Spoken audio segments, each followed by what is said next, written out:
දිරණ ස්වභාවය ඇති මේ ශරීරය රෝගයන්ට ආකරයකි. වහ බෙදේ යන ස්වභාව ඇත්තකි. මේ කුණු වැగిරෙන ශරීරය බිඳියයි. ජීවිතය මරණය කෙලවර කොට ඇත්තේය. සාධෝ සාධෝ සාධෝ. සදහව සුපින්නතුනි, අද දවසේ මේ මොතුම් දේශනාව සිදු කරනු ලබන්නේ පූජ්‍යපද කැලණියේ ශාසන වංශ පින්වත් ස්වාමින් වහන්සේ.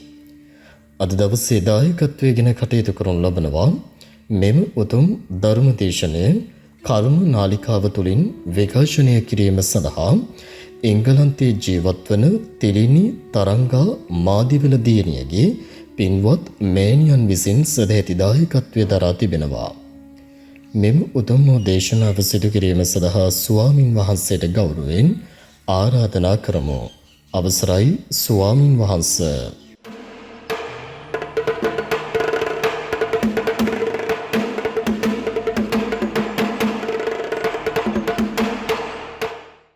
සමන්ත චක්ඛවාලේසු අත්‍රා ගච්ඡන්තු දේවතා සද්ධම්මං මුනි රාජස් සුනන්තෝ සග්ග මොක්ඛදං ධම්ම ශ්‍රවණ කාලෝ අයං බදන්තා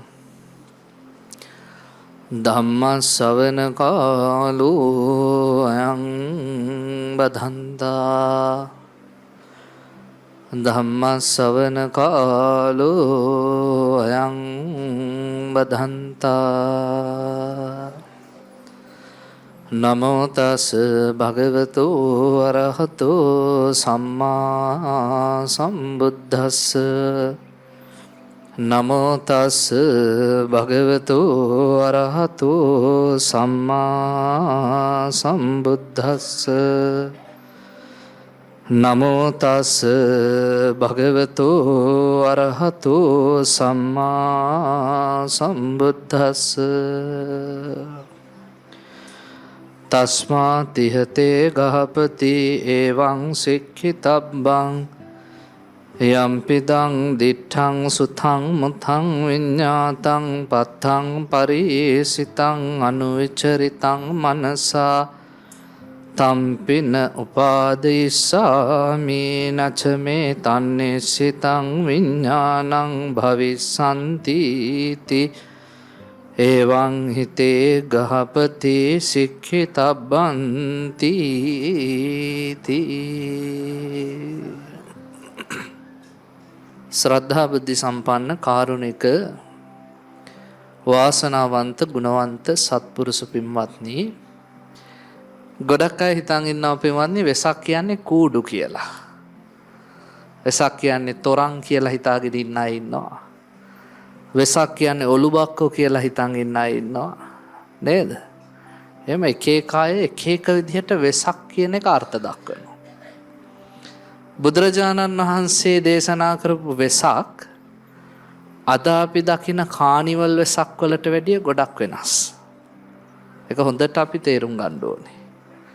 මොකද භාග්‍යවතුන් වහන්සේ අපිට කූඩු හදන්න එපා කිව්වෙත් නැහැ, දන්සල් දෙන්න එපා කිව්වෙත් නැහැ, තොරන් හදන්න එපා කිව්වෙත් නැහැ. ඒවා ආමිස පූජා හොඳයි. හැබැයි ආමිසයෙන් මා පුදනවා නම් යම් කිසි කෙනෙක්, එයා නියම පූජාවෙන් පුදන කෙනෙක් නෙමෙයි කියලා බුදුහාඳුරෝ කිව්වා. යම් කෙනෙක් මන් දේශනා කරපු ධර්මයට අනුගත වෙනවා නම්, ඒ ධර්මය අනුව හැසිරෙන්න උත්සාහ කරනවා නම්, ජීවිතේට දවසින් දවස හරි බණ පදය පදය හරි එකතු කරනවා නම්, ඒ ප්‍රතිපත්තියෙන් පූජා කරන කෙනා තමයි උතුම්ම පූජාකරු කියලා බුදුහාමුදුරුවෝ දේශනා කළා. එනිසා අද මේ සිල් සමාදන් වෙච්ච ඔබ අර මං කලින් කියපු ඇත්තන්ට වැඩිය වෙනස්. ඒ වෙනස්කමක් ගත්ත ඔබට තේරෙයි ධර්මයේ ජීවිතයට කොච්චර වටිනවද කියන එක. අද මේ දේශනාවත් පින්වත්නි ඔබට ඒ කාරණය සිහිපත් කරන්න හොඳටම වටින දේශනාවක්. මජ්ක්‍ධිම නිකායේ සූත්‍රයක් මේ සූත්‍රයේ නම අනාථ පිණ්ඩිකෝවාද සූත්‍රය. සිංහලෙන් තේරුම ගත්තොත් අනාථ පිණ්ඩික සිටුතුමාට උපදෙස් දීපු සූත්‍රය තමයි අනාථ පිණ්ඩිකෝවාද සූත්‍රය. මං හිතන්නේ මේ බුද්ධ ශාසනයේ වටිනම කාන්තා චරිතයේ විසාක වගේ වටිනම පිරිමි චරිතයේ අනේපිඩු. අද ලංකාවේ බණ 1000ක් කිව්වනම් ලෝකේ පුරා බණ ලක්ෂයක් කිව්වනම් ඔය ලක්ෂේම කියවෙන්න ඇති අනේපිඩු කියන නම. මිනිස්සුන්ගේ කය දිරනවා නම දිරන්නේ නැහැ කියන්න හොඳම උදාහරණය තමයි අනේපිඩු. පිරිත් සජ්ජායනා කරන වාරයක් ගානේ අනේපිඩු ගැන කියනවා. ඒවම් මේ සුතං ඒකං සමයං භගවා සාවත්තියං විහෙරති 제තවනේ අනාථ පිණ්ඩිකස්සාරාම. අනාථ පිණ්ඩිකගේ ආරාමයේ තමයි. බුදුහාඳුරෝ බලන්න උදේ හවසාවා හැමදාම හාමුදුරුවෝ 500කට දානෙ දුන්නා. ඒ විතරක් නෙමෙයි පන්සලේ අඩුපාඩු ඔක්කොම කළා. බුදුහාමුදුරන්ට වැඩ ඉන්න කෝටි 54ක් වියදම් කළා පන්සලක් හැදුවා. ගඳ කිලිය තනිකර සඳුන් ලීයෙන් ඒ ගඳ කිලියට තිබ්බ වහල 7ක් මොනතරම් ශ්‍රේෂ්ඨද. තනතුරකුත් හම්බුණා බුද්ධ ශාසනයේ අග්‍රදායක. එයා තරම් දීපු කෙනෙක් නැහැ. බලන්නකො කොච්චර වටිනවද. පින් කෙතක්, පින් කන්දක්, පින් සාගරයක් අනේපිඩු මහ සිටුතුමා. ඉතින් එතුමාගේ ජීවිතයේ අන්තිම කාලය ගැන තමයි පින්වත්නි මේ අනාථ පිණ්ඩිකෝවාද සූත්‍රයේ සඳහන් වෙන්නේ. දැන් ඔයත් සාමාන්‍යයෙන් හිතාගෙන ඉන්නවා මේ ලෝකේ හොඳටම පින් කරා නම් පින් තියන අය මැරෙන්න ඕනේ කොහොමද? හිටපු ගමන් රැ නිින්දෙන්. උපාසකම්මලා කියනනේ හාමුදුරනේ අපි යන්න ඕනේ නිින්දෙන්මයි. හිටපු ගමන් මැරෙනවා නම් හරි ආසයි කියලා. එහෙම හිටපු ගමන් මැරෙන අය සුගතියටමයි යන්නේ කියලා විශ්වාසයක් ඔබ තුල තියනා නේද? නැත්තම් හොඳයි ඥානාරාමේ දායකයෝ. ගොඩ දෙනෙක් කියන්නේ එහෙම තමයි. හොඳ තැනකට යන්න ඇති හාමුදුරනේ නිින්දෙන්මයි මැරිලා තියෙන්නේ. කවුරු හරි කෙනෙක් මල මුත්‍රා ගොඩේ වැටිලා දුක් විඳලා ශරීරේ කුණු වෙලා තුවාල හැදිලා මැරුණොත් කියන අපායට ගියේ. පේන්නේ නැද්ද විඳපු දුක? මිනිසුන්ගේ තියෙන අදහස්. අපේ පන්සලේ හිටියා උදේ හවස පන්සලට එන උපාසකම්ම කෙනෙක් හරි ශ්‍රද්ධාවන්තයි, ගුණවන්තයි. බණ අහනවා, සිල් ගුණ දම් පූර්ණේ කරනවා, ඔක්කොම කරනවා. මේ අම්මා පින්වත්නි හදිස්සියෙම ලෙඩ වුණා මාස 8ක්. එකතෙන් වෙලා දරුණු විදිහට දුක් විඳලා එතුමියට අවසාන කාලේ පිළිකාවක් හැදිලා මේ ගුද මාර්ගයේ සම්පූර්ණයෙන්ම වැහෙන්න පිළිකාවක්. ඉතින් ශරීරයෙන් බට දාලා මල මුත්‍රා බෑග් ගෙල්ලලා මහ පුදුම දුකක්. සිහි කල්පනාව උපරිමයි. එතුමිය මිය යන අවසාන මොහොත දක්වාම අපිත් එක්ක බොහෝ වෙලාවට සම්බන්ධ වුණා. අපිත් වැඩ නැති වෙලාවට ගිහිල්ලා බණ ටිකක් කියලා ධර්ම සාකච්ඡාවක් කරලා ආවා. හොඳ සිහි කල්පනාවෙන් තමයි මැරුණේ. ඉතින් මට පහුවෙන්දා මැරුණට පස්සේ උපාසකම්මලා ටිකක් කියනවා හාමුදුරනේ විඳ දුක කොච්චර පිං කළා. විඳවලා මැරුණේ. ඒ මිනිස්සයා නම් ගිහිල්ලා කොහේ හරි දුක්ඛිත තැනක තමයි ඉපදුනේ කිව්වා. මම උපාසකම්මට කවද්ද චුතූපපාත ඥානෙ පහළ වුණේ කියලා. ඒ පාරෙන් ටිකක් ලැජ්ජ හිතුණා. නෑ තාම එකක් එහෙම නෑ කො මං කොක් කට තිබ්බ පළියට කට කැඩිච්ච කතා කියන්න එපා මිනිස්සුන්ට කියලා. හොඳම උදාහරණය මේ අනේපිඩු. උදේ හවස පන්සල් ගිහිල්ලා හැමදේම 509කට දන් දීලා කෝටි 54ක් වේදම් කරලා පන්සලක් හදපු අනේපිඩු සිටුතුමා මරණ මංචකයට වැටුනේ දුක්ඛිත විදියට. අවසාන මොහොතේ පනාදින දවස්වල සේවකයෙක්ට කිව්වා ගිහිල්ලා කියන්න බුදුහාමුදුරන්ට අනේපිඩු පනාදිනවයි කියලා. ඊට පස්සේ යන්න සරියුත් හාමුදුරුවෝ ගාවට ගිහිල්ලා කියන්න අනේපිඩු සිටුතුමා පනාදිනවා කියලා පුළුවන් නම් බලන් දෙන්න කියලා. ඔයත්තන්ට ඒ කතාවෙන්ම තේරෙන්න ඕනේ බුදුහාමුදුරන්ට කොච්චර ආදරේද කියලා. බුදුහාමුදුරුවෝ කියන්නේ වැඩ වැඩි කෙනෙක්, ගෞරවේ වැඩි නිසා බුදුහාමුදුරන්ට එන්න කිව්වේ නෑ. බුදුහාමුදුරන්ට දැනුවත් කරාම ඇති කිව්වා. හැබැයි සරියුත් හාමුදුරන්ට කියන්න අපේ දරුවෝ වගේනේ. උන්වහන්සේට කියන්න මාව බලන්න පුළුවන් නම් එන්න කියලා. සරියුත් හාමුදුරුවෝ මේ පණිවිඩය අහපු ගමන් අර කරුණාවන්ත ආනන්ද හාමුදුරුවෝත් කතා කරගෙන ඉක්මනට ආවා. ඇවිල්ලා අනේපිඩු සිටුතුමාගේ ඇඳ ළඟ පුටු දෙකක් තියාගෙන වාඩි වෙලා සරියුත් හාමුදුරුවෝ ඇහුවා සිටුතුමනි කොහොමද ඇඟේ පතේ වේදනාව? අඩු වෙනවද වැඩි වෙනවද? දැන් ලෙඩේ හොඳ වෙන පැත්තට ඉන්නවද ලෙඩේ වැඩි වෙනවද? මොකද්ද වෙලා තියෙන්නේ? ඔන්න අනේපිඩු සිටුතුමා කියපු කතාව. මගේ හාමුදුරුවනේ කවුරු හරි මිනිහෙක් තියුණු ආයුධයක් අරගෙන මුළු ඇඟටම ගහනවා වගේ දරුණු වේදනාවක් මගේ ඇඟේ තියෙනවා. කවුරු හරි ශක්තිමත් පුරුෂයෙක් ශක්තිමත් කඹයක් අරන් ඔළුව වටේ ඔතලා දෙපැත්තට කිටි කිටි අදිද්දි ඔළුව පුපුරන් දෙන්නේ යම් හේකින්ද මගේ ඔළුවත් පුපුරන්න තරම් රිදෙනවා. හරක් මරන මිනිහෙක් හරකෙක් මැරුවට පස්සේ තියුණු පිහියක් අරන් ඇඟ කීතු කීතු වලට මස් කපද්දි කොච්චර වේදනාවක් තියනවද මටත් හිතෙනවා කවුරු හරි කෙනෙක් දරුණු පිහියකින් මගේ ඇඟ කපනවා කියලා. හාමුදුරුවනේ අත් දෙකෙන් ඇදගෙන ගිහිල්ලා බිම දිගේ ගිනි අඟුරු ගොඩකට මිනිහෙක් දාපුවම කොච්චර දැවිල්ලද මගේ මුළු ඇඟම දැවිල්ලයි මට දරා ගන්න බෑ කිව්වා. දැන් බලන්නකො මේ මිනිසයා විඳින දුක. මං අර මුලින් කිව්වා පිං කඳක් පිං සාගරයක් පිං කෙතක්. හැබැයි එතුමා මරණ මංචකේ මහ පුදුම දුකක් වින්දා. පින්වතුනි අන්න එතුමට තමයි සරියුත් හාමුදුරුවෝ මේ උපදෙස් දෙන්නේ. සරියුත් හාමුදුරුවෝ කියන්නේ ප්‍රඥාවන්තයින් අතර අග්‍රස්ථානයේ ධම්මසේනාපති. උන්වහන්සේ හොඳට බණ දන්නවනේ. එනිසා මේ මිනිසයාට ධර්මයෙන් ලොකු උපකාරයක් කළා. බණ දන්නේ නැති හාමුදුරු කෙනෙක් ගියා නම් මොකද කියන්නේ? සීතුතුමනි උදේ හවහා දන් දුන්න මතක් කරන්න. පන්සල හැදුවා මාස්පතා සල්ලි දුන්නා ලයිට් බිල් ගෙව්වා පන්සලේ තාප්ප ගැහුවා හුණු තීන්තක මතක් කරගන්න. ළමයි හැදුවා දැන් දෙන්නේ ඕස්ට්‍රේලියාවේ එක්කෙනෙක් ජපානයේ. බලන්නකෝ තියෙන සම්පත්. ඔය මතක් මේ ඔක්කොම මතක් කරන්නේ මොනවද? සංස්කාර. මේ මිනිස්සයාට පිං කිය සංස්කාර මතක් කරලා තව තවත් මේ ලෝකෙට ආසාව ඇති කරලා මේ මිනිස්සයව අතරමං කරන වැඩක් ගොඩක් තැන්වල එහෙමයි. එනිසා ධර්මය දන්න නොදන්න ගිහි පැවිදි දෙපැත්තම අපේ සමාජයේ ඉන්නවා. අද ගොඩක් වෙලාවට පින්වත්නි ඔය අහිංසක මිනිස්සු පණ අදිද්දී දරුවෝ මොකද කරන්නේ? ඒගොල්ලන්ගේ හිතට කෙලෙස් ඇතුල් කරනවා. ඒ පාර ළඟට ගිහිල්ලා කියනවා මේ බලන්න ලොකුවක්වත් ඇවිල්ලා පොඩි නංගිත් ඇවිල්ලා. ඩුබායි වල ඉන්න මල්ලිත් ඇවිල්ලා ජපානයේ ඉන්න පුතත් ඇවිල්ලා. ඔක්කොම අපි වට වෙලා ඉන්නවා.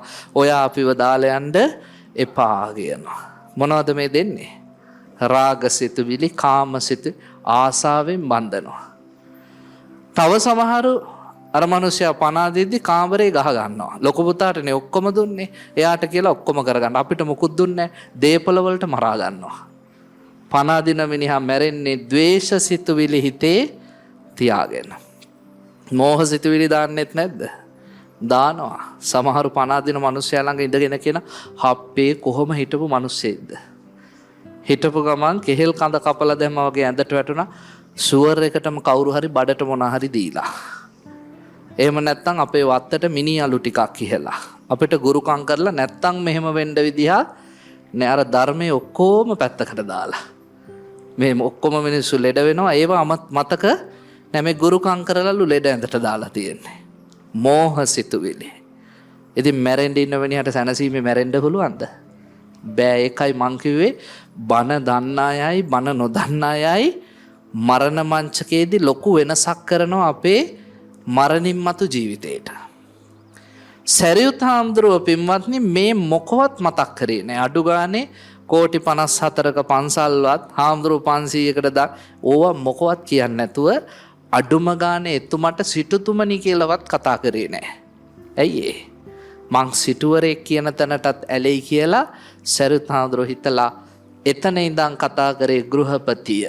අපි ඔබට පින්වත්නි කියන්නේ අන්න ඒ වගේ ගෙදර ඉන්න ප්‍රධානියා ගෘහපතිය. සරියුත් හාමුදුරුවෝ මොකක්ද ඉස්සෙල්ලාම කිව්වේ? ගෘහපතිය මේ වගේ දුකකට විපතකට පත් වුනහම මරණ මංචකයේදී මෙහෙමයි හික්මෙන්න ඕනේ. ඉස්සෙල්ලාම කිව්වා මේ ඇහැට මං ඇලෙන්නේ නෑ. මේ ඇහැ නිසා හටගත්ත විඥානයක් මට ඕනේ නෑ. මේ කනට මං ඇලෙන්නේ නෑ. මේ කන නිසා හටගත්ත විඤ්ඤාණයක් මට ඕනේ නෑ. මේ නාසයට මං ඇලෙන්නේ නෑ. නාසය නිසා හටගත්ත විඤ්ඤාණයක් මට ඕනේ නෑ. මේ දිවට මං ඇලෙන්නේත් නෑ. දිව නිසා හටගත්ත විඤ්ඤාණයක් මට ඕනෙත් නෑ. මේ කයට මං ඇලෙන්නේත් නෑ. කය නිසා හටගත්ත විඤ්ඤාණයක් මං පවත්වන්නේ නෑ. මේ මනසට මං ඇලෙන්නේ නෑ. මනස නිසා හටගත්ත විඤ්ඤාණයක් මට ඕනේ නෑ. මොකද්ද මේ ඉස්සෙල්ලාම කියන්නේ? ඇසට, කනට, නාසයට, දිවට, ශරීරයට, මනසට තියෙන ඇල්ම අතහරින්න. මැරෙන මොහොතේ හරි මේවා ටික ටික ලෙහන්න, තවත් බැඳි බැඳි යන්න එපා. ඉන්නකල් ඇහැට බැඳුනා නම් මරණ මංචකයේදී මේ ඇහැ මට ඕනේ නෑ. මේ ඇහැ මගේත් නෙමෙයි, මමත් නෙමෙයි, මගේ ආත්මයක් නෙමෙයි. එහෙම හිතන්න කිව්වා. මගේ නම් මට ඕන විදියට පවත්වන්න පුළුවන් නේද පින්වත්නි? දැන් පෙරේද රාත්‍රියේ මම බණකට ගියා. බණ ඉවරලා මං හොඳට අඳුරන නෝනා කෙනෙක්. මට එකපාරට මතක් වුණේ නෑ. මම බණ ආසනේ ඉඳගෙන hina වුණා. එතුමිය hina වුණේ නෑ. මගේ එකෙන් හිත වෙනස් වුණෙත් නෑ. මං හිතුවා ඉතින් මේ මනුස්සයාට මාව අඳුර ගන්න බැරි වෙන්න ඇති කියලා. මම බණ ඉවර කර එළියට බැහැලා ඇහුවා කොහොමද? ඒ පාර උඩ බිම බැලුවා. මට තේරුණා ලොකු වෙනසක් තියෙනවා කියලා. ඒ පාර මම බණ ඉවර කළා ආවාසගෙට ඇවිල්ලා ගිලම්පස එකක් බොද්දී අර නෝනාගේ මහත්තයා ඇවිල්ලා කිව්වා හාමුදුරනේ මං දැක්කා ඔබ වහන්සේ අපේ නෝනාත් එක්ක කතා කරා. එයා කිසිම ඉරියව්වක් දැක්ුවේ නෑ නේද? හාමුදුරනේ අපිට කරදරයක් වුණා. ඔබ වහන්සේ දන්නේ නැතුව ඇති අපේ එකම පුතා මැරුණා. නෝනා එදා ඉඳන් ටිකක් වෙනස්. කායකවත් කතා කරන්නේ අපි කියන දෙයක් ඔළුවට යන්නේ. මං මොනවා වෙලාද? අවුරුදු 21යි පුතාට. විශ්වවිද්‍යාලය ඉගෙන ගත්තේ. හරි ලස්සන කොල්ලෙක්. ඉස්සර පන්සලට ආපුවම මම විහිළුත් කරනවා. මේ අම්මා තාත්තගේ ළමෙක් නෙමෙයි වගේ මෙයා හරි ලස්සනයිනේ කියලා. හරිම ලස්සනයි. අවුරුදු 21යි. රෑ තාත්තට අඬ ගහලා කිව්වලු කවදාවත් තාත්තට අඬ ගහන්නේ නැලු මොන වැඩේටවත්. එදා කිව්වලු තාත්තට එන්න කියන මගේ ඔළුව පුපුරන්න වගේ කියලා. ඉතින් ඔළුව අතගගා ඉන්න කිව්වලු. රෑ 9න් සෙම ටිකක් ආවලු ඉස්පිරිතාලට ගෙනාවහම කිව්වලු මොලේ ලොකු ගෙඩියක් සෙමවලිනුත් වැහිලා ඒක ස්කෑන් කරත් පේන්නේ නැහැ. දැන් මේ ගෙඩිය පුපුරපු නිසායි ප්‍රශ්නේ මොලේ මැරිලා කිව්වලු. ළමයාට සිහියක් කටක් නැහැ. දවස් ගාණක් ඉස්පිරිතාලේ හිටියා. පස්සේ අර අම්මා කියනවා හාමුදුරනේ මට හිටියේ බෝසත් පුතෙක්. මං වෙයි කියලා. එයා 17 දිනෙට අවයව ඔක්කොම දන් දීලා තමයි මැරුණේ. මොලේ මැරුණාට පස්සේ පින්වත්නි වැඩක් නැහනේ. ඒ නිසා අම්මා මේ අවයව ඔක්කොම 17 දිනෙට දීලා ඒ පුතාගේ ජීවිතේ මට ඔබට කියන්න ඕනේ උනේ මරණය කියන එක පින්වත්නි අපි හිතන පතන වෙලාවක නෙමෙයි. මේ ඇහැ මගේ කියලා හිතාගෙන අපි ඕවේ අඳුන් ගෑවට එක එක ඒවා ගෑවට ලස්සන කරාට මේ ඇහැ මට ඕන විදිහට පවත්වන්න පුළුවන් එකක් නෙමෙයි. කන මගේ කියලා හිතුවට මට ඕන විදිහට නෑනේ.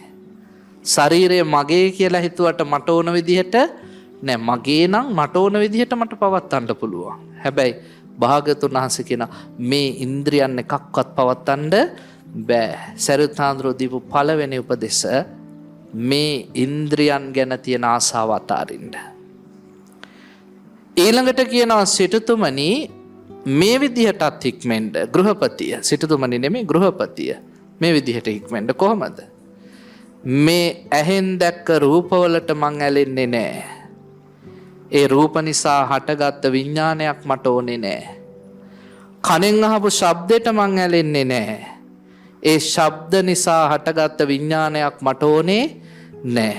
ඊළඟට කෝ රසයට, පහසට, ගඳ සුවඳට, ඊළඟට අරමුණු වලට මං බැඳෙන්නේ නෑ. ඒවෙන් හටගත්ත විඥානයක් මට ඕනේ නෑ. මේ මොකද්ද පින්වත්නි කියන්නේ? ඉස්සෙල්ලා කිව්වා ඉන්ද්‍රිය වලට ඇලෙන්න එපා. දැන් කියනවා අරමුණු වලට ඇලෙන්න එපා. රූප, ශබ්ද, ගන්ධ, රස, ස්පර්ශ. සරියුත් හාමුදුරුවෝ ඊළඟට කියනවා මේ ඇහි විඥානයක් මට ඕනේ නෑ. කනේ, නාසයේ, දිවේ, ශරීරයේ විඥානයක් මට ඕනේ නෑ. මං ඒවට බැඳෙන්නේ නෑ. ඇහක් තියෙනවා, ඇහැට රූපයක් වැටෙනවා. ඒකට විඥානයක් මුල් බැස ගන්නවා. එතකොට ඇහැයි රූපයයි විඥානයයි එකතු වුණාම ඇහි ස්පර්ශය හට ගන්නවා. සරිතාන්දරු කියන ඇහි ස්පර්ශයක් මට ඕනේ නැහැ. ස්පර්ශ හටගත්තොත් මොකද වෙන්නේ? එතකොට අපි විඳින්න පටන් ගන්නවා. හොඳ නම් ලස්සන නම් සුඛ වේදනා නේද? අතාරින්න හිතෙන්නේ නැහැ. හරි ෂෝක් කියලා බැඳි යනවා. ඇහැ කැමති නැති જાති එකක් නම් ගැටෙනවා. ගැටි ඇලීම් ගැටීම් අතරේ මුලා වෙවි තමයි අපි මේ ගමන යන්නේ. බුදුරජාණන් වහන්සේගේ ධර්මයේ ඉගෙන ගත්ත සරියුත් හාමුදුරුවෝ මෙතෙන්දි කියන්නේ මොකද්ද? මට ඇහි ස්පර්ශයක් ඕනේ නැහැ, කනේ ස්පර්ශයක් ඕනෙත් නැහැ, නාසයේ ස්පර්ශයක් ඕනෙත් නැහැ, දිවේ ශරීරයේ ස්පර්ශයක් ඕනේ නැහැ. ඒවා නිසා හටගත්ත විඥානයකට මම බැඳෙන්නේ නැහැ. මේ පටිච්ච සමුප්පාදය ගැන නිතර අපි මෙනෙහි කරන්න ඕනේ. ලෝකේ තියෙන අවිද්‍යාව නිසා සංස්කාර හටගත්තා කියලා කියන්නේ සංකාර පච්චයා විඥාන. විඥානයක් මුල් බැස ගන්න. විඥානය නිසා නාම රූප ඇති වුණා කියන්නේ සලආයතන ආයතන 6 ඇස කන නාසය දිව ශරීරයේ මනස. පින්වත්නි සලආයතන පහළ වුණා නම් සලආයතන පච්චයා පස්ස ස්පර්ශය. ඇහැයි රූපයයි විඥානයයි ඇහි ස්පර්ශය හදනවා. කනයි ශබ්දයයි විඥානයයි කනේ ස්පර්ශය හදනවා. එතකොට පස්ස පච්චයා වේදනා විඳීමෙද්දී තණ්හා විඳිද්දි හිතනවා මේවා හරි ෂෝක්නේ. ආසයි හිතනවා නේද? ආයේ ආසාව තමයි තණ්හා කියන්නේ. තණ්හාවට පස්සේ ඉතින් නිකන් ඉන්න බෑනේ. ඒවා අයිති කරගන්නවා, රකින්න උත්සාහ කරගන්නවා. ඔය පිටින් තියනකන් හොඳයි, අයිති කරගත්තට පස්සේ කොච්චර කරදරද? රකින්න ඕනේ, වහන්න ඕනේ, ඉබ්බදාන්න ඕනේ, බලා ගන්න ඕනේ, කවන්න ඕනේ, පොවන්න ඕනේ, නාවන්න ඕනේ, සතපවන්න ඕනේ, සනසවන්න ඕනේ, හිත හදන්න ඕනේ. තරහ වුණාම යාළු කරගන්න ඕනේ. මහ පුදුම කරදර. අපේ රියදුරු මහත්තයා පින්වත්නි හොඳට හිටියා කොල්ල අවුරුදු 25ක් විතර වෙනකම්. ඊයේ පෙරේදා ඉඳන් කියන දෙයක් ඔලුවට යන්නේත් නැහැ. නිදි මරලා ඇස් යට කළු වෙලා ඇස් ගිලා බහැලා රැට නිදියන්නේත් නැහැ. පාන්දර වෙනකන් ඉන්නවා. මම එක දවසක් ආව මොනවා හරි මත්ද්‍රව්‍යයක්වත් ගන්නවද කියලා. එපාරකුව නැහැ කියලා. පස්සේ තමයි හොරේ යහුනේ. රැටත් මාත් එක්ක ගිහින් ඇවිල්ලා නුවර හම්බන්තොට පැත්තේ ගිහින් ඇවිල්ලා පාන්දර 2යි 3යි අර සනසවල තමයි නිදාගන්නේ. මං දැන් ආවේ, දැන් කෑවේ, ඔයා නිදාගන්න මං උදේට හැරවන්නම්, එලාම් එක තියලා නිදාගන්න. මං ඒ පාර ඇහුවා මේ මොන විකාරයක්ද මේ කියලා. හොඳට හිටපො කොල්ලා. ඉස්සර වැඩ ඉවර වෙච්ච ගමන් නිදා ගන්නවා, උදේ නැගිටිනවා, මල් කඩනවා, බුදු පහන තියනවා, බුදුන් අඳිනවා, දැන් මොකවත් නැහැ. ඇයි? සනසවන්න තියෙනවා, සතපොවන්න තියෙනවා, කවන්න තියෙනවා, පොවන්න තියෙනවා, අන්න පේනවාද? තණ්හාව ආපු ගමන් උපාදාන දැඩිව අල්ලා ගන්නවා. දැඩිව අල්ලා ගත්තාම බේරුමක් නෑ. එතකොට මොකද වෙන්නේ? උපාදාන පත්‍ය භව ඉපදෙන මැරෙන සංසාරයට වැටෙනවා. ඉපදෙන මැරෙන සංසාරයට වැටුනොත් භවපච්චයා ජාති ආයි උපදිනවාමයි. අපි දන්නේ බිත්තරයකද මව්කුසකද කියලා. ඉපදීම විශ්වාසයි. ජාතිපච්චයා ජරා මරණ ශෝක පරිදේව දුක්ඛ දෝම ඔක්කොම ටික එනවා පස්සේ. අපි ගෙවන්නේ එහෙම සංසාරයක්. එනිසා සරියුත් හාමුදුරුවෝ කියනවා මේ ඇහි ස්පර්ශයක් මට ඕනේ නෑ, කනේ ස්පර්ශයක් ඕනෙත් නෑ. පින්වතුනි බුදුහාමුදුරුවෝ හැමතිස්සෙම කියනවා ඇසට රූපයක් වැටුනහම දැකීම මාත්‍රයකින් අවසන් කරන්න. ඒක පස්සේ දුවන්න එපා. දුවලා මගේ කරලා අල්ලගන්න එපා. අපිට ඒකේ විපාක විඳින්න වෙනවා. යම් කිසි දෙයක් දැක්කහම පින්වත්නි ඒකේ යථා ස්වභාවයේ තේරුම් අරගෙන සංස්කාරවල ස්වභාවය වටහාගෙන ඒ දේ අතාරින්න. එතනින් එහාට ඔබ සිතුවිලි වවන්න වගා කරන්න බැඳෙන්න යන්න එපා කියලායි බුදුරජාණන් වහන්සේ දේශනා කළේ. ලස්සන කන්දක් දැක්කහම ඒ කන්ද දැක්කහම කන්දක් කියලා හිතලා ලස්සනයි කියලා හිතලා නවත්තන්න පුළුවන් නම් ඇති. සමහරව හිතනවා කන්ද උඩට නැගලා බලපුවහම තවත් ලස්සන පේනවා ඇති කියලා හති දාගෙන නගිනවා. නැගලා උඩටම ගිහිල්ලා බලද්දි දැන් කන්දේ ලස්සන පේනවද? දැන් පේන්නේ නැහැ. දැන් පේන්නේ පල්ලෙහා ලස්සන.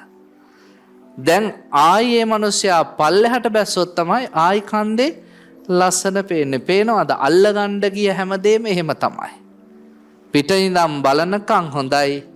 ඒක ලං කරගත්තට පස්සේ යථාර්ථය වැටහෙන්න පටන් ගත්තාම ඒකේ සුන්දරත්වයක් නැහැ. මම ඔයත්තන්ට බණ කියපු කලින් දවසකත් කිව්වා කතාවක් මතක ඇති සමහරුන්ට අර අනුරාධපුර යුගයේ හාමුදුරුවෝ දෙන්නෙක්ගේ කතාව.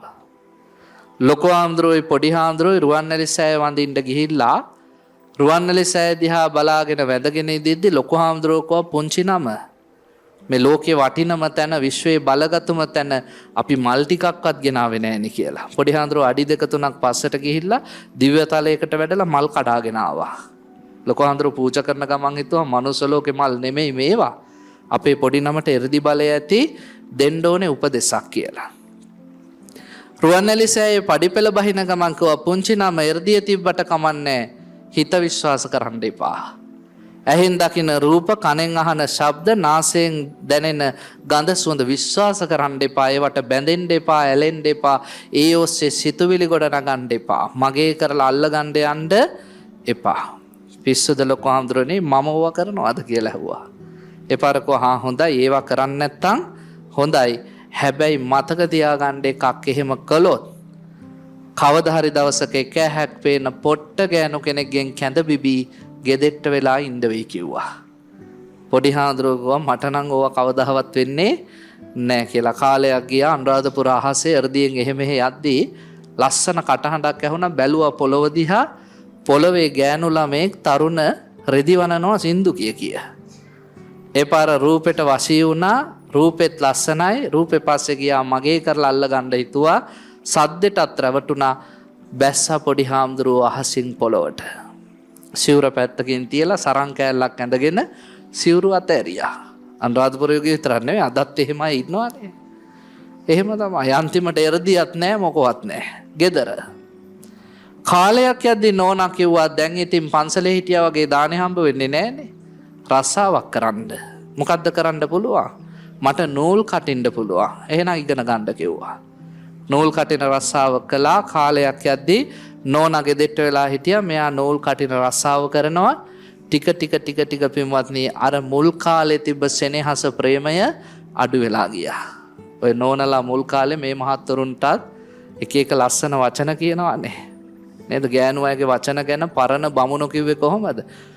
මේ මුඛපද්ම දලාකාරං කාන්තාවන්ගේ මුඛය නිකන් නෙළුම් මලක් වගේලු. වාචා චන්දන සීතල. කාන්තාව කතා කරද්දී සඳුන් කල්කේ තවරනවා වගේලු. පැටියෝ කියනවා, වස්තුවේ කියනවා, සුදු මහත්තයෝ කියනවා. නේද? හරි ලස්සනයිලු වචන. මදු තිෂ්ඨති ජීවාග්‍රේ දිවාගින් මීපැණි වැක්කිරෙනවා වගේලු කතා කරද්දී. හැබැයි හෘදේතු හලාහලම්. හදවතේ හලාහල විස කිව්වා. ඒ නිසා පරිස්සම් වෙන්න කිව්වා. මේ ගෑනු කෙනත් බඳින්න කලින් වස්තුවේ පැටියෝ කියලා අර හාමුදුරුවෝ සිවුරු අරව ගත්තට බැඳලා දරුවෙක් දෙන්නෙක් හම්බුණාට පස්සේ කරත්ත භාෂාවෙන් තමයි කතා කරේ. ඔන්න දෙන්න රණ්ඩු වෙවි ඔහම ඉන්න කාලේ දවසක් කෑම පාර්සලේ ගෙන්න පරක්කු වුණා. මේ මහත්තයා කේන්ති ගිහිල්ලා ඇහුවා කෑම යන්න ඔච්චර වෙලා යනවද? නෝනගේ ටිකක් කටසැරයි. එයා කිව්වා ඔහෙට ඉතින් නිකන් ඉඳන් කන එක විතරයි මට තියෙන්නේ අත් දෙකයි ළමයි බලන්න ඕනේ රෙදි හොදන්න ඕනේ ගෙදර වැඩ කරන්න ඕනේ මට කොච්චර වැඩද කියවන්න ගත්තා. මිනිස්සයාට කේන්ති ගිහිල්ලා නූල් කටින කටුවෙන් දමල ගැහුවා. කටුව වැදුනේ අර කාන්තාවගේ ඇහැට. ලේ පෙරාගෙන ඇහැ බදාගෙන මේ කාන්තාව අඬනවා ඔහේ මා අන්ධ කළා කියලා. අර පිරිමියා ඊට වැඩිය හයියෙන් අඬනවා. කාන්තාව ඇහත් අල්ලගෙන අඬන එක නවත්තලා ඇහුවා මිනිස්සයෝ ඇහැ පොට්ට උනේ මගේ. දැන් අඬන්නේ මොකටද කියලා. ඒ පාර කිව්වා නෑ අපේ නායක හාමුදුරු මීට අවුරුදු ගානකට කලින් කිව්වා රුවන්වැලි සෑයේදී නුඹ ඇහෙන් දකින රූප පස්සේ ගියොත් එක ඇහැක් පේන පොට්ට ගෑනු කෙනෙක්ගෙන් කැඳ බිබී ඉන්න වෙයි කියලා. අද ඒක ඇත්ත වුණා උඹ පොට්ට වුණා කිව්වා. බලන් ගියාම අර නායක හාමුදුරු රහතන් වහන්සේ නම. උන්වහන්සේ මේක දැකලා තමයි ගෝලයට උපදෙසක් දුන්නේ. හැබැයි ඒ ධර්ම විනේ හික්මෙන්ඩේ අවාසනාවන්තයට පින තිබ්බේ නෑ මතක තියාගන්න. එනිසා මේ සැරියුත් මහ රහතන් වහන්සේ මරණ මංචකේ ඉන්න අර සිටුවරයට කියන ගෘහපතිය මේ ඇහි ස්පර්ශයට, කනේ ස්පර්ශයට, නාසයේ ස්පර්ශයට, දිවේ ස්පර්ශයට, කයේ ස්පර්ශයට රැවටෙන්න එපා. ඒවට ආස කරන්න එපා. දැන් පින්වත්නි ඉන්ද්‍රිය වලින් වෙන් වෙන්න කිව්වා. අරමුණු වලින් වෙන් වෙන්න කිව්වා. ඊළඟට කියනවා සිටුතුමනි මේ රූප වේදනා සංඥා සංකාර විඥාන කියන පහට පංච උපාදානස්කන්ධ වලට ඇලෙන්න එපා. ඒවත් එක්ක ඇලිච්ච බැඳිච්ච විඥානයක් පවත්තන්න එපා. රූපස්කන්ධය මට ඕනේ නෑ. ඒක බැඳිච්ච විඥානයක් මම පවත්තන්නේ නෑ. පින්වත්නි පංචස්කන්ධ කියන ඒවා රහතන් වහන්සේටත් තියෙනවා අපිටත් තියෙනවා. හැබැයි පංච උපාදානස්කන්ධ කියන ඒවා රහතන් වහන්සේට නෑ. උන්වහන්සේලා නුවණින් අවබෝධ කරලා ඒවා ශ්‍රය කරලා ඉවරයි. අපිට පංච උපාදානස්කන්ධයේ තියෙන නිසා අපි සංසාරේ දුක් විඳිනවා. රූප වේදනා සංඥා සංකාර විඥාන. එනිසා සරියුත් හාමුදුරුවෝ කියන ඒවට ඇලෙන්නත් එපා. ගෘහපතිය පඨවි ආපෝ තේජෝ වායෝ කියන සතර මහා ධාතුන්ට ඇලෙන්නත් එපා. මේ ලෝකේ හැම සංස්කාරයක්ම ගොඩ නැගිලා තියෙන්නේ සතර මහා ධාතුන්ගෙන්නේ. දැන් උදාහරණයක් විදිහට මනුස්ස ශරීරය අපි ගත්තොත් ඒත් සතර මහා ධාතුන්ගේ නිර්මාණයක්. පඨවි ධාතුව මේ ඇඟේ තියෙන කෙස් ටික, ලොම් ටික, දත් ටික හැම ඔක්කොම පඨවි.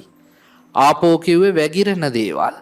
රුධිරය, සෙම්, සොටු, උරුණු තෙල්, සඳ මිදුළු ඔක්කොම වැగిරෙන. ඊළඟට තේජෝ කිව්වේ ගින්දර, රස්නේ. මේ ශරීරේ රස්නේ පිට වුණාමනේ මැරෙනවා කියන්නේ.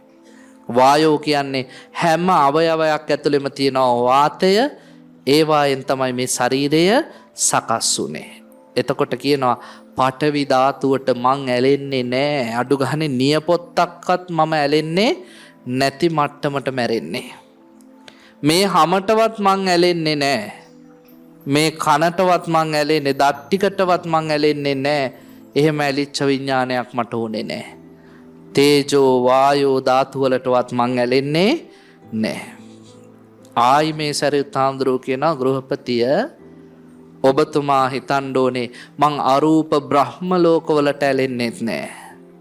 ආකාසානං ඡායතනයට බැඳින්නේ නෑ. එකත් එක්ක බැඳිච්ච විඥානයක් මට ඕනේ නෑ.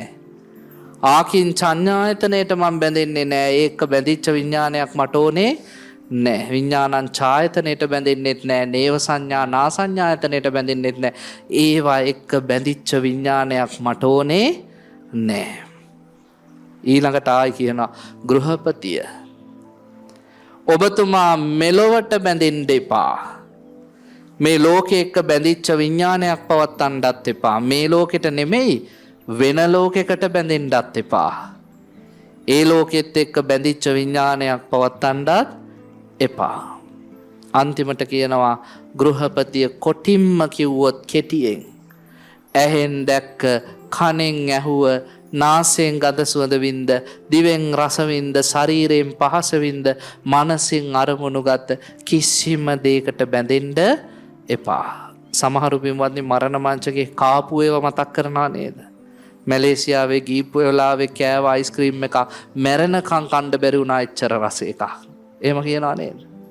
අපේ පන්සලේ දායක මහත්තයගේ පුතේ තාත්තා මැරෙන වෙලාවේ මං ගිහිල්ලා පිරිත් කියලා ආවා. පුංචි බණ ටිකක් කියලා මං අහුවා තාත්තා මොකක්ද අන්තිමට කිව්වේ?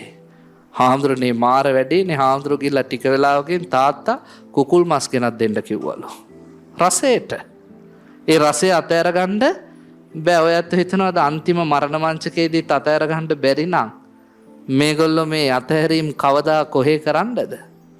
මට ඉන්දියාවේ ඉගෙන ගත්ත ළමයෙක් කිව්වා ඒ දරුවා ඉන්දියාවේ නැවතිලා හිටපු ගෙදර මිනිස්සයා එක තැන් වෙලා පණ දිනවලු. හැබැයි මැරෙන්නේ නෑ. එපාර ගෙදර කට්ටිය ඇහුවලු ඔයා සැනසීමෙන් මැරෙන්න ඔයාට මොනවා හරි අවශ්‍යතාවයක් තියෙනවද, ආසාවක්? එපාර කෝලු මට මැරෙන්න කලින් ගණිකාවක් එක්ක ඉන්න ඕනේ කියලා. ස්පර්ශයට නැඹුරු වෙච්ච මිනිස්සු. එහෙම හිටියොත් මට සැනසීමෙන් මැරෙන්න පුළුවන් කියලා. මේ අපි ජීවත් වෙන ලෝකයේ පින්වත්නි මිනිස්සු ඇහෙන් දකින, කනෙන් අහන, නාසයෙන් විඳින, දිවෙන් ශරීරයෙන් රස පහස විඳින දේවල් වලට අපි හිතනවටත් වැඩිය ගොඩක් දුරට ඇලිච්ච සමාජයක්. සාරිපුත්ත හාමුදුරුවෝ කියනවා මේ කිසිම දෙයකට ගෘහපතිය මේ වෙලාවේ ඇලෙන්න එපා. ඔය ටික කියලා කියනවා සතුටින් අතහැරලා නිදහස්ව මේ ගමන යන්න. කිසිම තැනකට ඇලිච්ච නැති මිනිසෙක් විදිහට. එහෙම කියලා සරියුත් හාමුදුරුවෝ එන්න පිටත් වෙද්දී අනේපිඩු සිටුතුමා මහා හයියෙන් අඬනවා. අඬද්දී සරියුත් හාමුදුරුවෝ කියනවා අනේ සිටුතුමනි අඬන්න එපා. මං ඔය ටික කිව්වේ ඔබතුමාට දුකක් දෙන්න නෙමෙයි හිත හදාගන්න. නෑ හාමුදුරනේ ඔය ටිකට නෙමෙයි මං අඬන්නේ. මෙච්චර වටින බණ ටිකක් ඇයි මෙච්චර කල් මට ඇහුන්නේ නැත්තේ? මං ඔය බණ ටික අදනේ ඇහුවේ කිව්වා. දැන් ඔය ඇත්තන්ට ප්‍රශ්නාර්ථයක් නැද්ද? උදේ හවස පන්සල් ගිය මිනිස්සයා, උදේ හවස දන් දීපු මිනිස්සයා, කෝටි 54ක පන්සල් හදපු මිනිස්සයා පින් කරාට එතුමට ධර්මයේ මග හැරිලා. පේනවා නේද? එහෙම ඇත්තෝ පන්සල් වලත් ඉන්නවා. පින්කම් සංවිධානය කරනවා, දායකයෝ හොයනවා, බල්බ් දානවා, ශාලා සුද්ධ කරන. එයා බණ අහන්නේ නැහැ. අපිටත් එහෙම බණ වලට ආරාධනා කරන අය ඉන්නවා. මාසකට කලින් කතා කරලා අහන බණට වඩිනවනේ, වඩිනවා. සති 3කට කලින් අහන වඩිනව නේද? වඩිනවා. සති 2කට කලින් අහනවා, සතියකට කලින් අහනවා, දවස් 5කට කලින් අහනවා, 4යි 3යි 2යි 1යි ඔහොමල් බණ දවසේ උදේ ඉඳන් ගන්නවා. හාමුදුරුවෝ වඩිනවා නේද? ඔව් වඩිනවා. හැන්දෑවේ අපි වාහනේට ගොඩ වෙච්ච වෙලේ ඉඳන් අහන වංගුව පහ වුණාද? ට්‍රැෆික් ලයිට් එක පේනවද? බෞද්ධ කොටියක් දාලා තියෙන අපිත් ඉතින් හිතනවා දෙයි හාමුදුරනේ මේ මනුස්සයාට බණ අහන්න පුදුම ආසාවක් නේ තියෙන්නේ. එහෙම ඉන්නවා. පුදුම කැපවීමකින් පින්කම් සංවිධානය කරනවා. හැබැයි පින්වත්නි බණ කියන්න ගිහිල්ලා අපි ඉඳගත්තාම අර මනුස්සයා පැත්ත පලාතකවත් නැහැ. එයා මයික් එකේ සද්ද වැඩි කරනවා, ලයිට් දානවා, හතර වටේ ඇවිදිනවා, එන මිනිසුන්ගෙන් සීනි පැකට් එක ගන්නවා, අයිස්ක්‍රීම් ටබ් එක ගන්නවා, එහෙට යනවා මෙහෙට යනවා. ඔන්න පේනවද? ඒ මනුස්සයා පින්කම් සංවිධානය කරලා හැබැයි ඒ මනුස්සයාට ධර්මයේ ඇහිලා නෑ. අනේපිඩු සිටුතුමාටත් උනේ ඕකයි. බුදුහාමුදුරුවෝ මුණ ගැහිච්චම දවසේ බණ අහලානේ එතුමා සෝවන් උනේ. සුදත්ත සිටුවරයා වෙලා ඉඳිද්දී එතනින් පස්සේ ශ්‍රද්ධාව මත පින් කර හිටියා මිසක් ධර්මයට එතුමා නැඹුරුනේ නෑ. නැඹුරු වුණා නම් එතුමා අනාගාමී ඵලයේ පිහිටලයි මේ සංසාර ගමන කෙලවර කරන්නේ. සෝවන් වෙච්ච නිසා බේරුණා. එතුමා සතර පායට වැටෙන්නේ නැති නිසා බේරුණාට අපිට එහෙම වාසනාවක් නැත. අපි පිම්ම කර ඉඳලා මැරුණොත් කොහේ යයිද කියලා ඔයත් හිතන්නේ. ඒකයි මං කිව්වේ කූඩු කියන්නේ වෙසක් නෙමෙයි. තොරන් කියන්නේ වෙසක් නෙමෙයි. දන්සල් කියන්නේ වෙසක් නෙමෙයි. ඒක ලාමක වැඩ. පුංචි උන්ගේ වැඩ. වෙසක් කූඩු හදලා සව්කොලා ලෝනවා රැලි කපනවා කියලා කියන්නේ පුංචි අයන්ගේ වැඩ. මම දැකලා තියෙන අවුරුදු 75 80 උපාසකම්මලත් රැලි කපනවා, කූඩු අලෝනවා. ඒ ලාමක වැඩවලට යන්න එපා. ඔබට මෝරපු කල්පනාවක් තියෙන්න ඕනේ. මෝරපු කල්පනාවක් නැති කවුරුත් බුදුහාමුදුරන්ගේ ශාසනයේ නිවන් දැක්කේ නෑ. සමහරු ඉන්නවා එකම දේ 10 පාරක් කිව්වත් තේරුම් ගන්නේ නෑ. මට ඊයේ පෙරේද අපි වන්දි බණකට ආරාධනා කරලා එක මහත්තයෙක් හරියට වද දුන්නා. ඊයේ තමයි මේ කරදරේ මං ඉවර කරගත්තේ. දැන් බණකට ආරාධනා කළා මාසයකට විතර කලින් දැන් එයාගේ බණ තියෙන්නේ 14 වෙනිදා. තාම වෙසප්පෝ ඉවරක් නැහැ. මට දවසට 5 පාරක් විතර ගන්න. හාමුදුරනේ 14 බණ ඕක දැන් හැමදාම 5 පාරක් විතර. ඊයේ දවසේ මම බණ 5ක්. ඔය බණ 5ට යන අතරතුර හාමුදුරනේ මං කතා කරන්නේ අහවලා අපේ බණ 14 කියනවා. ඊට පස්සේ මේ මිනිස්යාගේ තියෙන ලොකුම දුර්වලතාවය තමයි ගන්න හැම කෝල් එකේදීම මගෙන් අහනවා මං අහවලා කතා කරන්න පුළුවන්ද ඔබ වහන්සේ සැතපීලාද ඉන්නේ කියලා. ඉතින් එහෙම සැතපෙන්න තියනවා නම් දවසේ පැය 24ම මමත් කැමතියි. එහෙම වෙලා නැහැ. ඉතින් මං ඊයේ හවස මේ මිනිස්යාට කිව්වා මහත්තයෝ ඔයා හිතාගෙන හිටියට මට මේ වැඩ නැහැ. මං කරන්නේ වළඳනවා සැතපෙනවා කියලා. මට එහෙම වෙලාවක් නැහැ. ඔයා මේ කරන්නේ මට වද දීම. ආයි එක කෝල් එකක් හරි ගත්තොත් මං 14 බණට එන්නේ සද්ද නැතු හිටියොත් එන්නම් කියලා. කියලා මම ෆෝන් එක තිබ්බා. දැන් මේ වෙනකන් නම් ගත්තේ නැහැ. ගත්තොත් මං යන්නෙත් නැහැ. තේරුම් ගන්නත් එපා. මේ අපි මිනිස්සු කී දෙනෙක් එක්ක කරන වැඩද බේ? එනිසා පින්වත්නි කවදාවත් අර කියන දේ නොතේරෙන මට්ටමට ලාමක කල්පනා තියෙන මිනිස්සු වෙන්න එපා.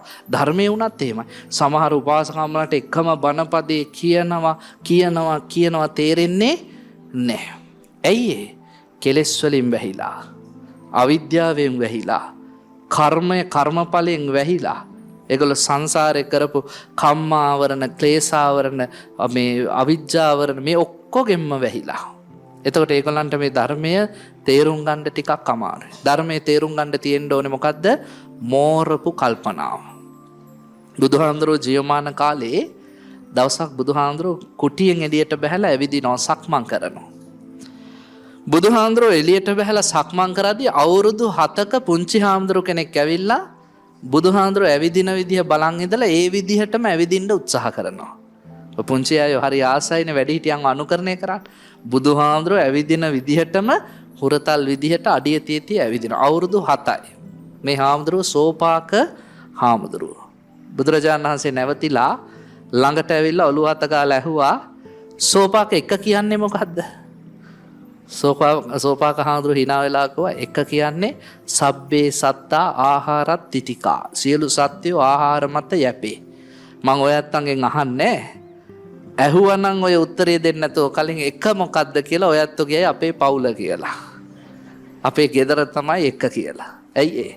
රූපවාහිනියෙන් ජනමාධ්‍යයෙන් වෙළඳ දැන්වීම වලින් ඕගලන්ට ඉගැන්වුවේ ජීවිතේ ප්‍රථම රාජකාරිය තමන්ගේ ගෙදර කරගන්න කියලා. එහෙමනේ කියන්නේ. එහෙම උගන්නපු ලෝකෙක ඔයත් හිතනවා එක අපේ ගෙදර තමයි. සමහර ඔය දාර්ශනිකයෝ වගේ මිනිස්සු කියන මට මොන දෙයටත් වැඩිය වටින්නේ මගේ නෝනා. මේ පෞගේ දාසන මම දැක්ක Facebook එකේ අර රැවුලවාගත්ත මහත්තයෙක් හොඳ ව්‍යාපාරිකයෙක් කියන මට ආගමත් නෙමෙයි එක. මට මනුස්ස ජීවිතෙත් නෙමෙයි එක.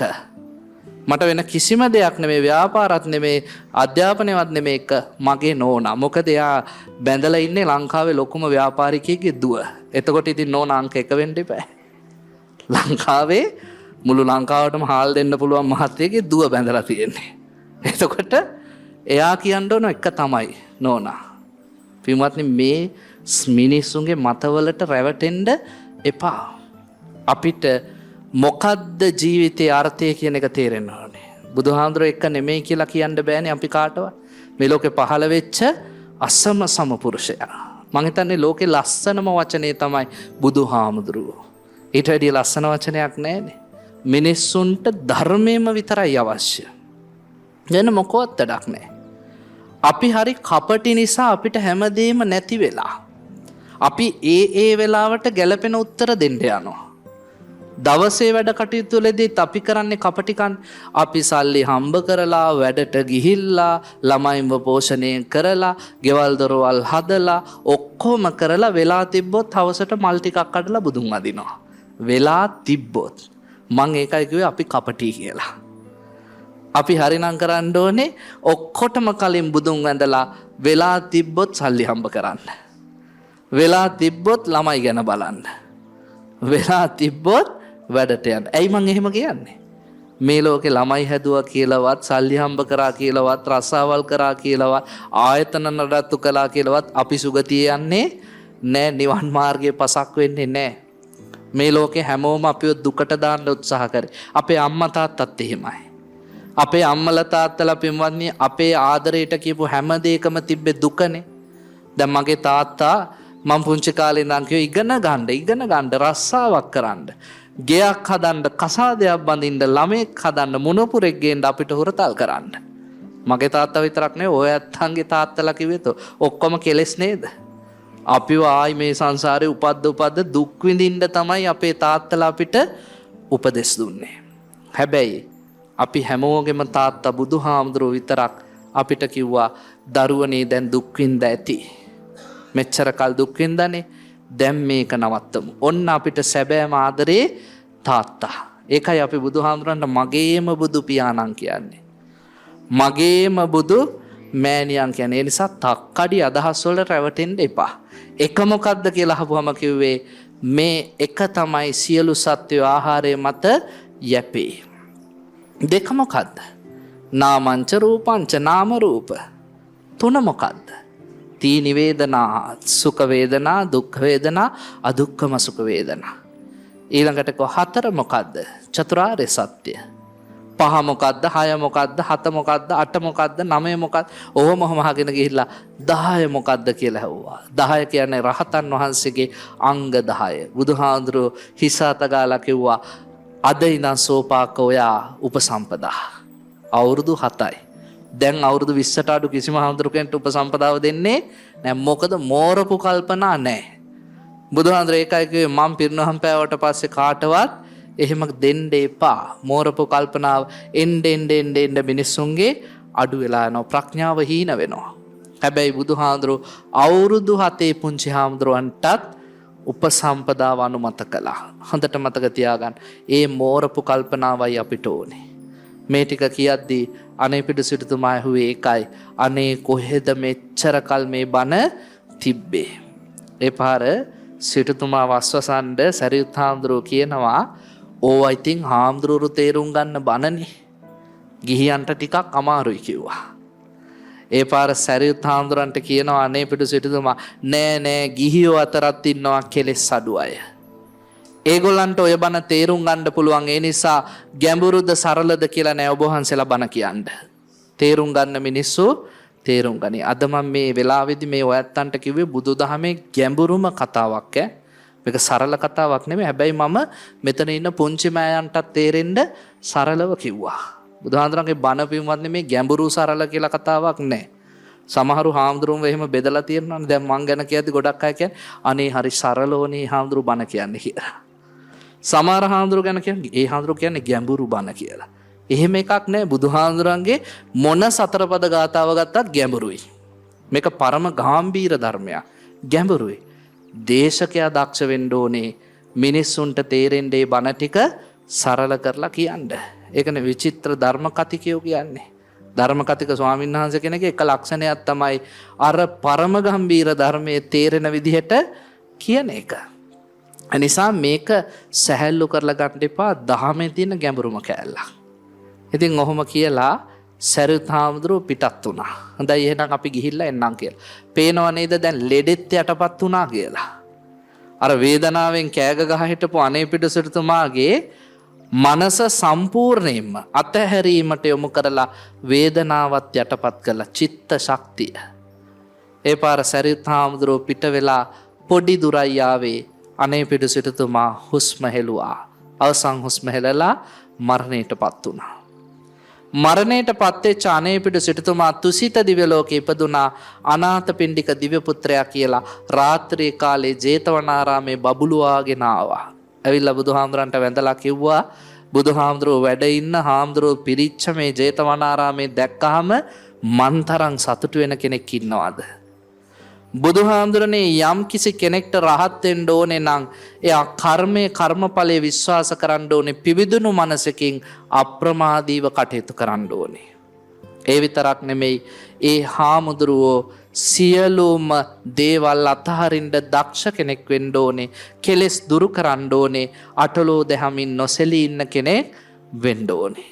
ඔහොම විස්තරයක් කියලා නිවන් දකින්න අවශ්‍ය කාරණා ගැන අන්තිම ගාථාවෙන් කිව්වා ඔබ වහන්සේගේ ශාසනයේ කෙලෙස් නැති කරන්න බණ කියන හාමුදුරුවෝ ඉන්නවා නම් ඒගොල්ලෝ අතර අංක 1 සාරිපුත්ත හාමුදුරුවෝ. මට ඒක කියන්නයි ඕනේ උනේ මං ආවෙත් ඒකයි කියලා කිව්වහම බුදුහාමුදුරුවෝ සාදු සාදු සාදු ඒක නම් ඇත්තමයි කියලා. මොකද මේ ශාසනය පින්වත්නි ප්‍රඥාවන්තයින් අතර බුදුහාමුදුරන්ට විතරක් දෙවෙනි උනේ සරියුත් හාමුදුරුවෝ. මහා පිං කඳ මොලයක් කියන්නේ ඒක පුදුම මොලයක්. දැන් එක වෙලාවකදී බුදුහාමුදුරුවෝ අහනවා සාරිපුත්ත මේ සංඝයාගේ ගුණ කියන්න පුළුවන්ද කියලා. සරියුත් හාමුදුරුවෝ නැගිටලා කියනවා බුදුහාමුදුරන්ට වැඳලා ඉන්දියාවේ ගඟවල් 4ක් තියෙනවා. ඒ ගඟවල් 4ට වැස්සක් වෙලාවට වැටෙන වැහි බින්දු ගාන කියන්නම් සංඝ ගුණ නම් කියනවා තියා හිතන්නවත් බෑ කියලා. හිතන්නකෝ. ඔය මොරටු විශ්වවිද්‍යාලේ ඉංජිනේරු පීඨක කොල්ලෙක් අල්ලගෙන අහන්නකෝ 4 වෙනි අවුරුද්දේ විතර කොහොමද මල්ලි මේ ගඟක වැටෙන වැහි බින්දු ගාන කියන්නේ කියයි. ගංගාවේ වර්ගඵලය මැනලා වර්ෂාවේ ධාරිතාව මැනලා ඒවා කියන්න පුළුවන් විද්‍යාව. මේ අවුරුදු 2500කට කලින් සරියුත් හාමුදුරුවෝ කියනවා ගඟවල් 4ට වැටෙන වැහි බින්දු ගානත් හරියට කියන්නම්. ඔන්න මගේ ප්‍රඥාව.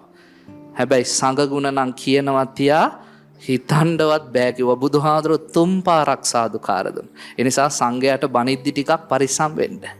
අපි හිතනවට වැඩිය ಗುಣ කදම්බයක් උන්වහන්සේලා ළඟ තියෙනවා සාරිපුත්ත මොග්ගල්ලාන පරම්පරාවේ. ඒකයි මේකේ තියෙන ගැඹුර. එහෙව් සාරිපුත්ත හාමුදුරුවෝ තමයි ප්‍රඥාවන්තයින් අතර අංක 1 කියලා මේ දෙවියෝ නොපෙනී ගියා. අපේ මිනිස්සු ඔක පටලගෙනනේ. ළමයින්ට අකුරු කියවද්දි සරියුත් හාමුදුරුවෝ පැත්ත පලාතකවත් නැහැ. අර වෙන කොහෙද ඉන්න දෙවි කෙනෙක් ගෙනහල්ලා රූපයක් තියලා පහන් පත්තු කරලා දෙයි හාමුදුරනේ මේ දෙවියන්ට ප්‍රඥාව තියනවද කියලා මම කියන්න යන්නේ නැහැ. දේව පුරාණයේ තියෙන කතන්දර කියවුවාම ඔයත්තන්ට මේ දෙයියන්ගේ ප්‍රඥාව ගැන හිතා ගන්න පුළුවන්. මම එකක් කෙටියෙන් කියලා බන නවත්තන්න. ඔය කතරගම දෙයියෝ ඝන දෙයියෝ අයියයි මල්ලිලුනේ. කතරගම දෙයියෝ ඇවිල්ලා කිව්වා මේ මං කියන කතාවක් නෙමෙයි හින්දුන් විශ්වාස කරන දේව පුරාණයේ තියෙන කතා. කතරගම දෙයියෝ කිව්වලු මං කැලේ යද්දි ලස්සන ගෑනු කෙනෙක් දැක්ක වල්ලි අම්මා කියලා. මට ඒ ගෑනු කෙනාට හිත ගියා. හැබැයි ආඩම්බරයි යාළු කරගන්න ක්‍රමයක් කියන්න කියලා. ඝන දෙයියෝ කිව්වලු මං අලියගේ වෙස්සේ මවාගෙන එන්න. එතකොට මේ ගෑනු කෙනා බය වෙලා ඔයාගේ ඇඟට පණි. ඔයා එතකොට කොහොම හරි යාළු කරගන්න කියලා. පිරිත් පැන් කෙන්ඩියක් දුන්නලු අතට මේ පැන් කෙන්ඩියෙන් මට ඉරාවරට යන්න කලින් පැන් ඉහින්ද නැත්තම් මං සදාකාලික අලියෙක් වෙලා ඉඳී කියලා. ඔන්න දැන් අලි වෙස්යකින් ආවා. වල්ලි අම්මා බය වුණා. කතරගම දෙයියන්ගේ ඇඟට පැන්නා. ඒ දෙන්න කැලේ ඇතුළට ගියා. වෙන ලෝකෙක පාවුණා. අන්තිමට ඉරාවරට ගියා. ඉරාවරට යාගෙන එද්දි මතක් වුණා අර පැන් කෙන්ඩිය. එපාර අරගෙන ඇවිල්ලා පැන් කෙන්ඩියෙන් ගැහුවේ අර අලියාගේ ශරීරයේ පිටිපස්ස පැත්තට. ඒ පැත්ත මිනිහෙක් වුණා. ඔළුව ඉතුරු වුණා. ඔහොම තමයි ඝන දෙයියෝ බිහි වුණා කියලා දේව පුරාණේ කියන්නේ. එතකොට ඒ දෙයයන්ට ප්‍රඥාව තියනවාද? මට තියෙන ප්‍රශ්නේ ජීවිතේ අවදානමක දාගෙන මම එහෙම එන්නම් උඹ මට විදපන් කියලා තව කෙනෙක් ගැන විශ්වාසය තියපු කෙනෙක්. අනේ මට නම් එහෙම තේරෙන්නේ නැහැ ප්‍රඥාවක් එහෙම තියනවා කියලා. මම මේ අපහාසකට නෙමෙයි කිව්වේ. ඔයත් තව ටිකක් හිතන්න අපි බෞද්ධයෝනේ. බෞද්ධයන්ගේ ප්‍රඥාවට අධිපති කෙනා සාරිපුත්ත හාමුදුරුවෝ. අපි ගෙවල් වල සීවලී හාමුදුරන්ගේ රූපේ ගහන් ඉන්නවා. මොකද විශ්වාසයක් තියෙනවා අපිටත් කණ්ඩ හම්බ වෙයි කියලා. අපි මේ බඩට ලොල් වෙච්ච જાතිය. අපි නිවන් මාර්ගයට කැමති නම් සරියුත් හාමුදුරුවනේ උත්තර ඉන්න ඕනේ. ප්‍රඥාව අතර අධිපති සරියුත් හාමුදුරුවෝ රූපෙවත් සමහරුන්ට මතක නැහැ. මේ ශාසනයේ හිටපු හරි ලස්සන හාමුදුරු කෙනෙක් නේ. උන්වහන්සේගේ මූණ රවුම් හරිම කරුණාවන්තයි.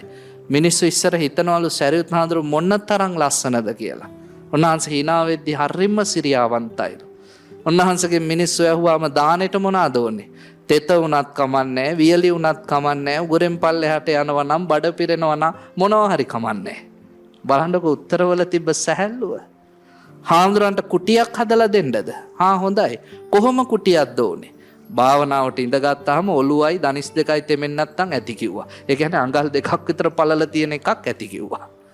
බලන්නකො එතකොට සරල හාමුදුරුවෝ ප්‍රඥාවට මුල් තැන දුන්නේ. උන්වහන්සේ අංක 1 කියලා දෙවියෝ නොපෙනී ගියා. බුදුහාමුදුරුවෝ පහුවෙන්ද උදේ හාමුදුරුවන්ට කිව්වා ඊයේ රෑ දෙවි කෙනෙක් ආවා. ඒ දෙයියෝ පින්වත්නි මට මෙහෙම කිව්වා. ඔක්කොම කියලා නිවන් දකින්න නම් මේ ගුණ ලක්ෂණ තියෙන්න ඕනේ. අවසානයේදී කිව්වා සරියුත් හාමුදුරුවෝ මිනිස්සුන්ව නිවන් මාර්ගයේ පෙන්වන්න කෙලෙස් සංසිඳවන්න දක්ෂ ධර්ම කතිකයෝ අතර අංක 1 කියලා. ආනන්ද හාමුදුරුවෝ එකපාරටම කිව්වා අවසරයි බුදුහාමුදුරනේ ඔය දෙවියා වෙන කවුරුත් නෙමෙයි අනාථපිණ්ඩික දිව්‍ය පුත්‍රයා කියලා. බුදුහාමුදුරුවෝ ඇහුවා ආනන්ද හිතලා තර්ක කරලා දෙන්න ඕන උත්තරයක් කොහොමද එකපාරට කිව්වේ? ආනන්ද හාමුදුරුවෝ ඕකායි හිතන්න දෙයක් නැහැ. ඊයේ හවස මේ සරියුත් හාමුදුරුවෝ කියපු බණ ටික ඇහුවා නම් අනාථපිණ්ඩික සිටුතුමාට ඔබ වහන්සේත් ඒක පිළිගනී කිව්වා. මේ සරියුත් හාමුදුරුවෝ අනාථපිණ්ඩික සිටුතුමාට ලෙඩ අමතක වෙලා යන්න. සංසාරයේ තියෙන බැමි ලිහිලා යන්න. සියලු බන්ධන වලින් ගැලවිලා සුණු විසුණු කරලා මේ සංසාරේ සුගතියකට යන්න ලස්සන බණ ටිකක් කිව්වා බුදුහාමුදුරනේ. කිව්වහම බුදුහාමුදුරේ දේශනාව අනුමත කළා. ඔන්න අනාථපිණ්ඩිකෝවාද සූත්‍රය. නිසා ඔබත් සංසාරේ අතරමං වෙන්න එපා. පින් දහම් කරන අතරතුර ප්‍රතිපත්තියට යොමු වෙන්න. අද වෙසක් දවසේ ඊට හොඳම දවස.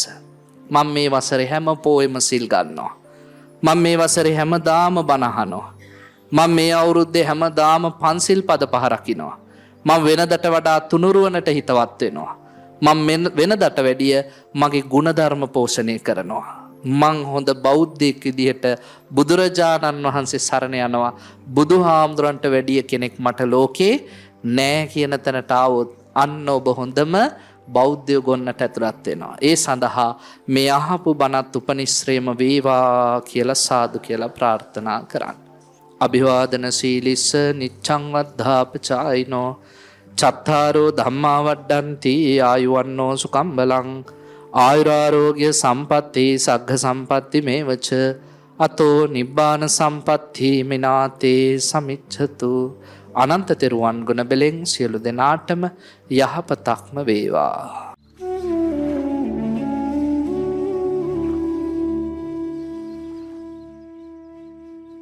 සාදු සාදු සාදු.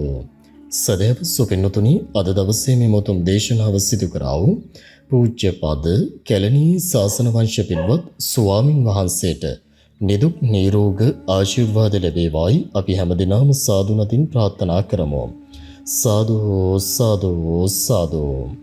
සදේවතුනි, අද දවසේ මේ මොතුම් දේශනාව ඔබ වෙත ගෙනීම සඳහා දායකත්වයෙන් කටයුතු කරනු ලැබූ පින්වන්ත උදවියගේ අරමුණු අතර සිහිපත් කර තිබෙනවා. මෙම උතුම් ධර්ම දානයෙන් ජනිත වන ඒ මහා කුසලය 2025 3වන මාස 21 වන අද දින 39 වන ජන්මදිනය සමරන තිලිනි තරංගා මාදිවල ආදරණීය දියණියට නිදුක් නිරෝගී භාවය සැලසේවා, දීර්ඝායුෂ ලැබේවා.